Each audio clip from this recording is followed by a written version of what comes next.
بسم اللہ الرحمن الرحیم۔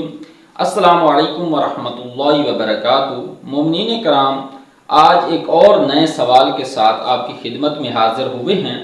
وہ سوال یہ ہے کہ وضو میں مسح کرتے وقت کتنی چیزیں ضروری ہیں؟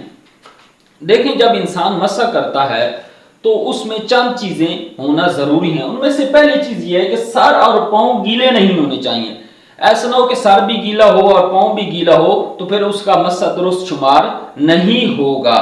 کہ جو مسح کر رہا ہے، ہاتھ میں جو اس کی تری موجود ہے، وہ جب مسح کرے اس تری کے ذریعے سے تو وہ تری غالب آ جائے، یعنی جو اس کا سر کے اوپر ہے، اگر معمولی سا تھوڑا بہت پانی ہے لیکن یہ کہ یہ تری اس کی مسح کی غالب آ جاتی ہے تو اس کا مسح درست شمار ہوگا۔ لیکن اتنا گیلا ہے کہ یہ غالب نہیں آ پاتی تو پھر اس کا مسح درست نہیں ہے۔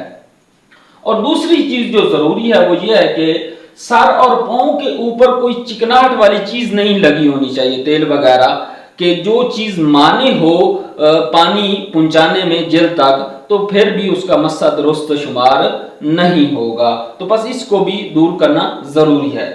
تیسری جو چیز ہے وہ یہ ہے کہ مسح کرتے وقت سر اور پاؤں کو حرکت نہیں دینی، یعنی جب وہ مسح کر رہا ہے تو ہاتھ کو حرکت دینی ہے، سر کو حرکت نہیں دینی۔ اور اسی طرح جب پاؤں کا مسح کر رہا ہو تو اس وقت بھی ہاتھ کو اس نے کھینچنا ہے، یعنی ہاتھ کو حرکت دینی ہے، پاؤں کو حرکت نہیں دینی۔ تو یہ چیزیں مسح کے اندر ضروری ہیں، تو پھر اس کا وضو جو ہے درست شمار ہوگا۔ والسلام علیکم ورحمۃ اللہ وبرکاتہ۔